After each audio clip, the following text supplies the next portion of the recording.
Hey everyone, so I've owned and driven many cars, but I can say that the Model Y Performance is definitely one of my favorites. There's many things that I love: the acceleration, the handling, the technology behind it, and the list goes on. But there's one thing that is missing from this Model Y and the Model 3. And in today's video, we're gonna talk just about that. Yeah, look, they said that I couldn't do it, so I went and did it. W's only, you know I've been top of the world. What's up YouTube? It's your boy Tech It Up back at it again with another video. So I've been a Tesla owner since early 2018. I got the Model 3 and I loved it. It was total late last year, and then I was fortunate enough to get my Model Y Performance, which has been a blast as well. But when I got the Model 3, it was different, right? I was always used to having a gauge cluster in front of me. I didn't have to look to the right. I didn't have to constantly look to the right, obviously for navigational purposes, but I didn't have to always look just to see everything. I always had something in front of me. And I would say that's the one thing that's missing in the Model Y and Model 3. At first, I didn't mind it, but over the years, especially after driving a Model X and a Model S, I really started to miss having that front-facing gauge cluster. So I did partner with Hannshow, and I've been eyeing these displays over the past couple years, but they just weren't doing it for me.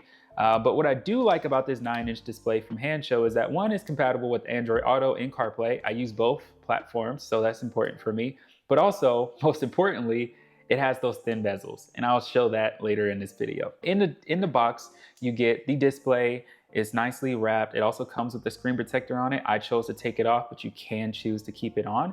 It also comes with the power cables for both AMD and Intel. Next, you also have your diffuser, which you put behind the display. This is going to make the airflow go around the screen instead of just getting lost. And then next, you have your pry tool. I recommend you use this pry tool. If you lose it, there is a pack of pry tools that I recommend everyone have that I have in the description box.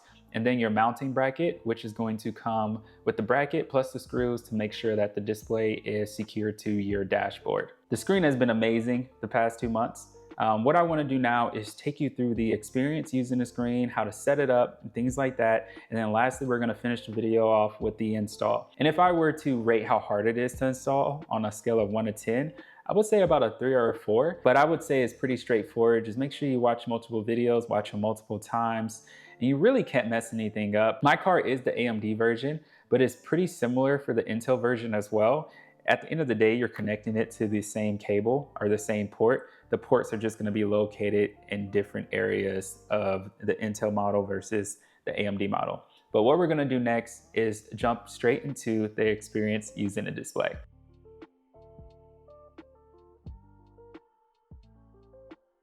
So we are in the car.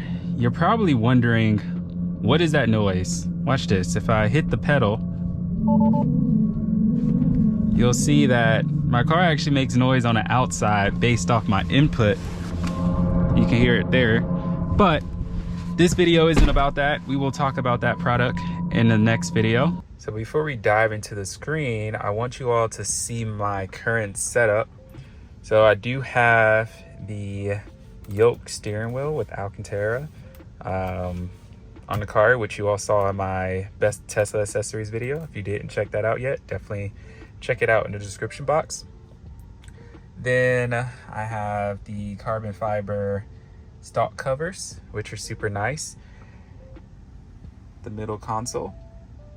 The new addition since the last video would be this carbon fiber dash trim. Glossy carbon fiber to be exact.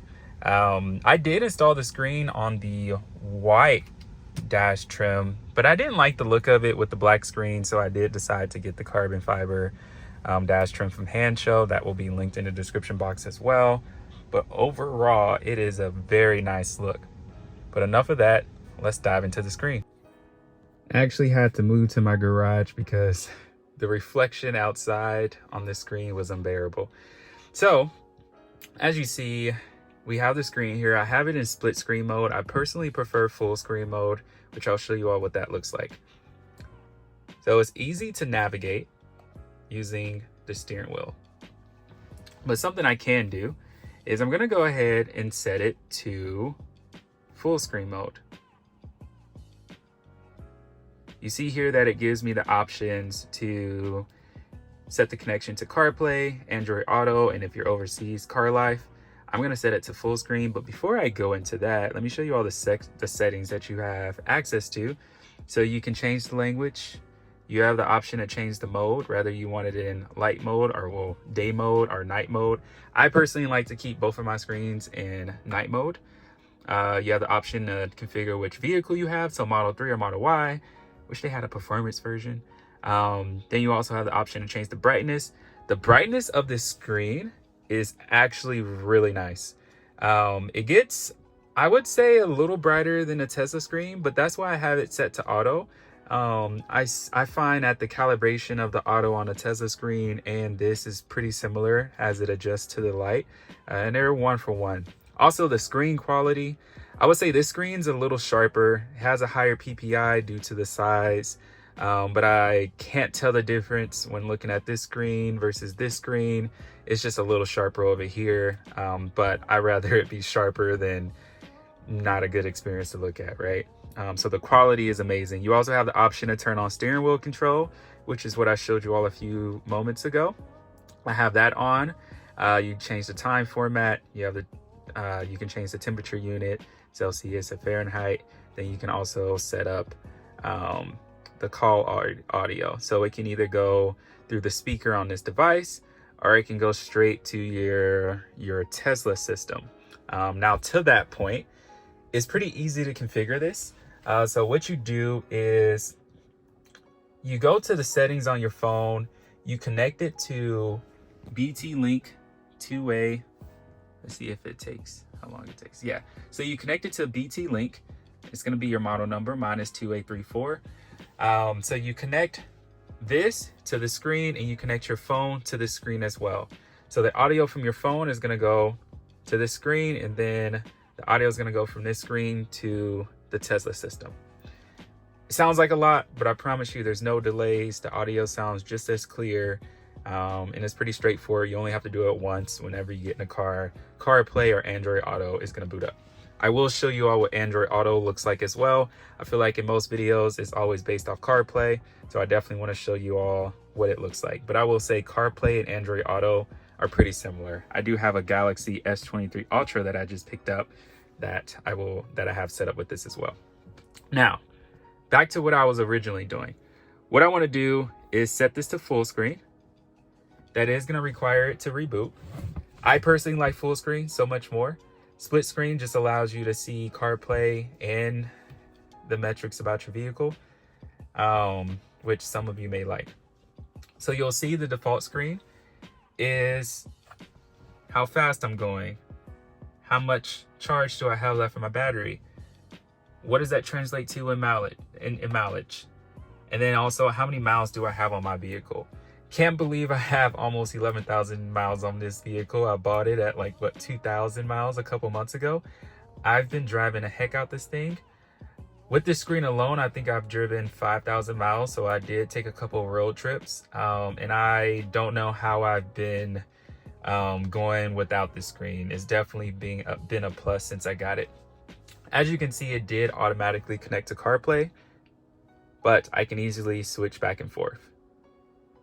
If you kept it on normal mode, it would show this and CarPlay at the same time.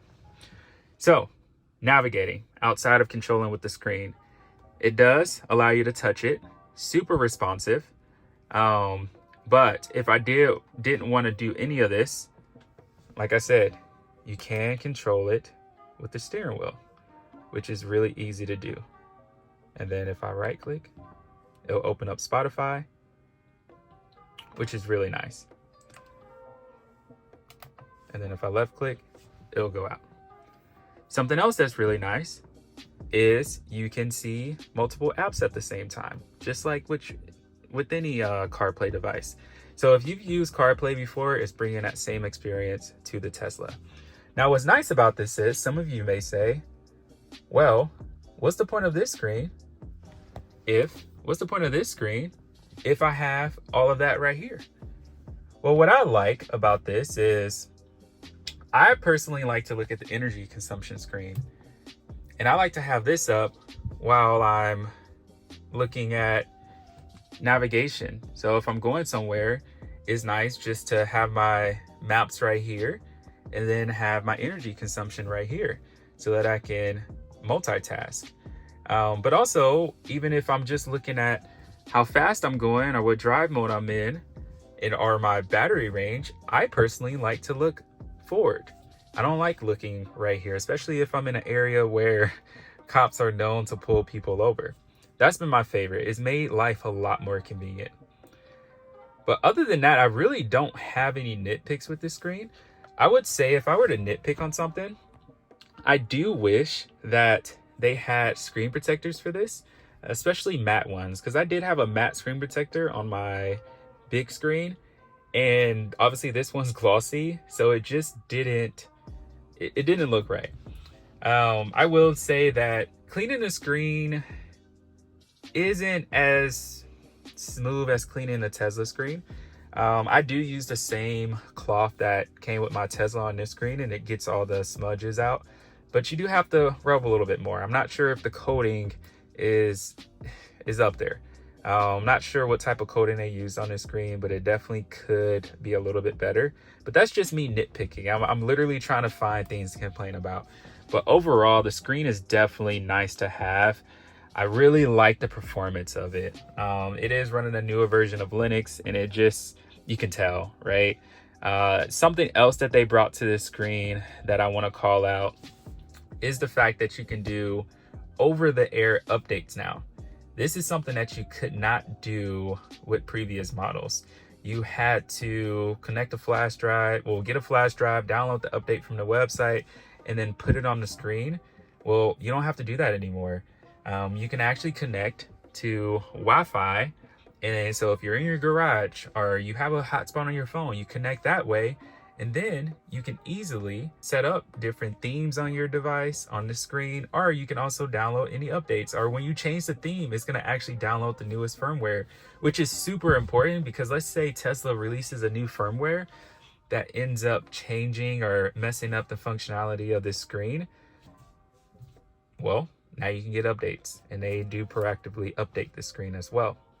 So what I'm going to do next is actually show you all how you can change the theme. And then I will also configure Android Auto so you all can see how that works.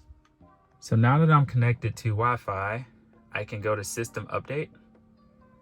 It's going to check for any updates. You'll see this is the theme I'm currently using. So the classic theme and the theme I'm currently using are pretty similar. The theme that I'm currently using has more of a yellow hue, while the classic theme has more of a blue hue. Let me make sure this is focused.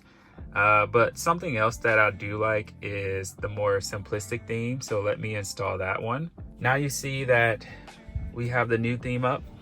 You can also swipe and check your tire pressure. I do go back and forth on the themes that I use. So I use this one and the other one that I showed you all. That's another thing that I would say. I wish they had more themes. It would be nice if they allowed you to customize themes.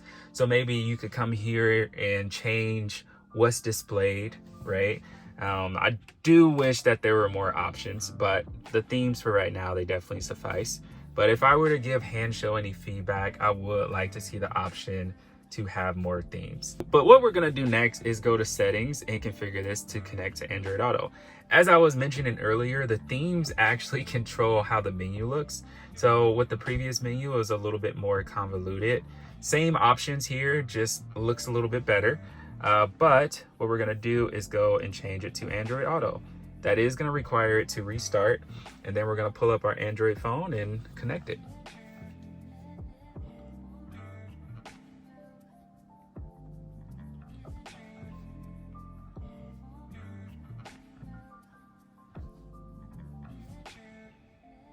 And this is gonna be pretty easy.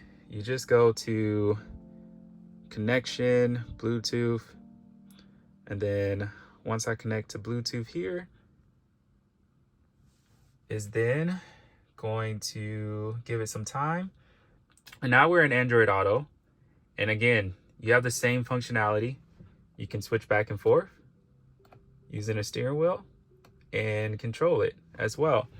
I don't have this set up too much yet. I just got this phone, so I still need to finish setting it up. So it's nice because whatever I'm using as my main phone for the day, I have the option. But overall, this screen has definitely been super useful to me. It's not something that I just added to the car for looks. I actually get a lot of functionality out of it. But next, we're gonna move into the install. I will say the install is pretty plug and play.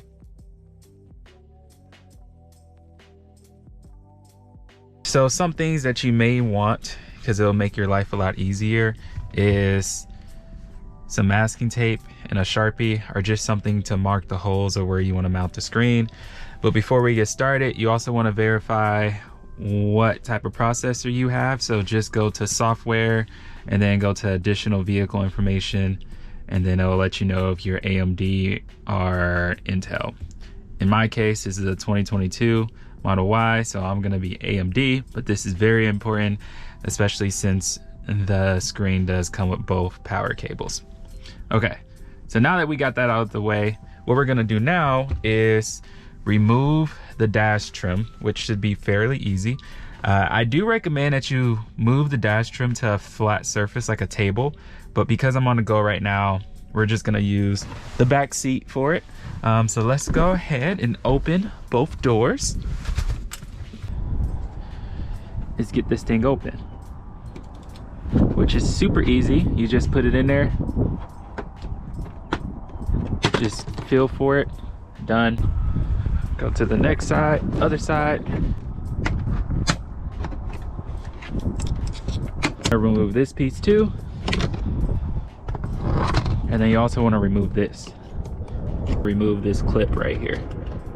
Once that's removed, then you can remove this piece.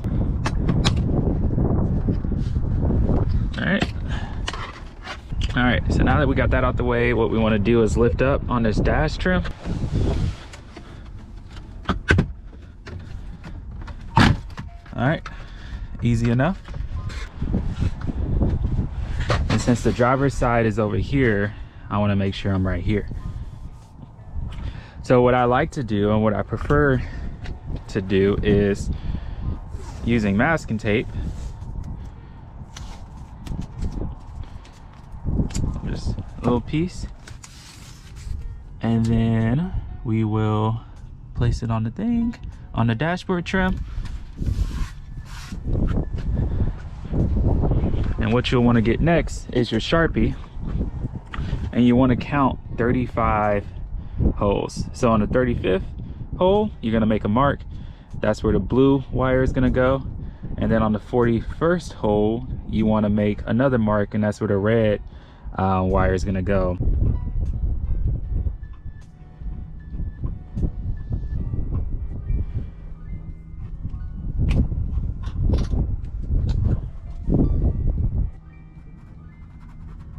Blue wire, hole number 35, push it through. Red wire, hole number 41, push it through. And then now you can remove the tape.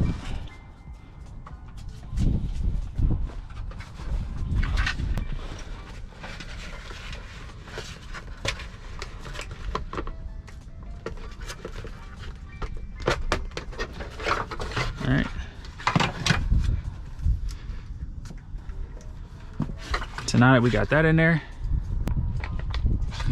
what we want to do is secure the screen. So what you'll do is run these through.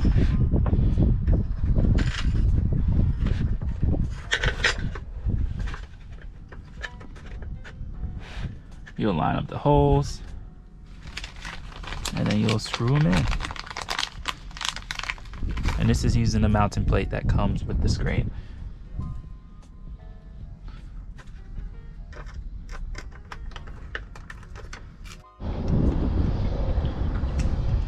Okay, so now we're gonna get the harness installed. All right, so this is gonna be a little tricky. Well, not tricky, to be honest. So this part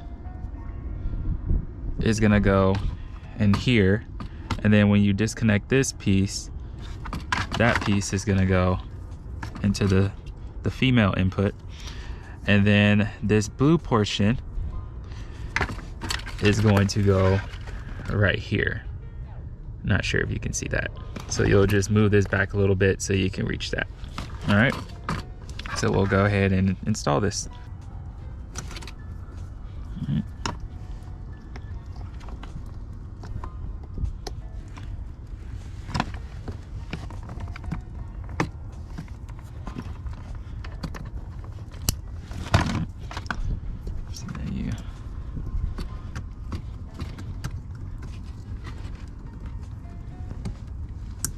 Done.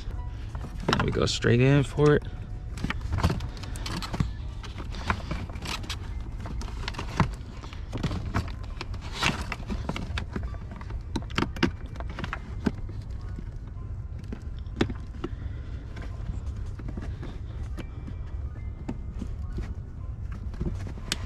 All right, so now it's in there.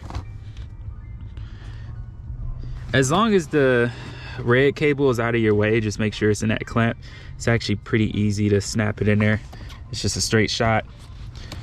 And then once that's secure, then what you'll do is you'll run this blue and red wire back up through here, so you can then run it to your the 9-inch screen. So let's go ahead and do that. So then what I'll do is I'll go ahead and honestly connect these wires.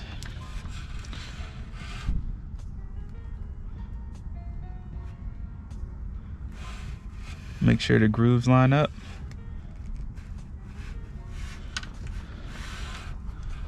And then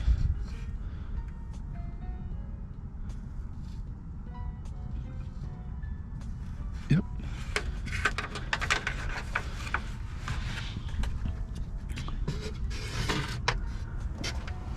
So you'll see now the screen is on.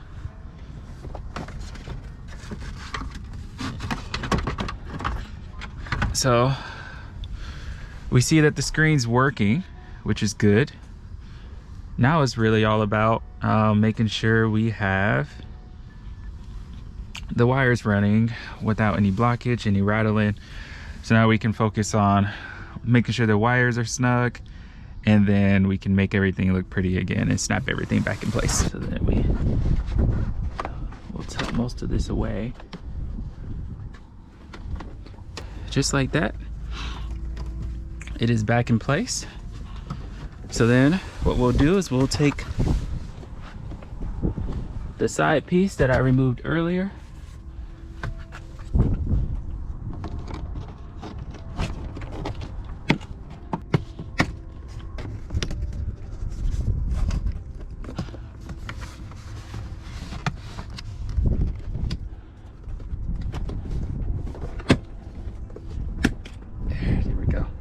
Now, I know this was a long video, but I hope you all enjoyed every second of it. I do want to thank Hannshow for sending me this product. I've loved every second of having this display in the past 2 months. It's definitely been something that I've been missing. I recommend checking out their website. I do have a discount code, TechItUp1, where you can get a huge discount on all the products on the website. But let me know down in the comment box what you think, if you're using this model, if there's any complaints that you have. But I hope you all enjoyed this video, and make sure you keep teching it up. Peace. Yeah, look, they said that I couldn't do it, so I went and did it.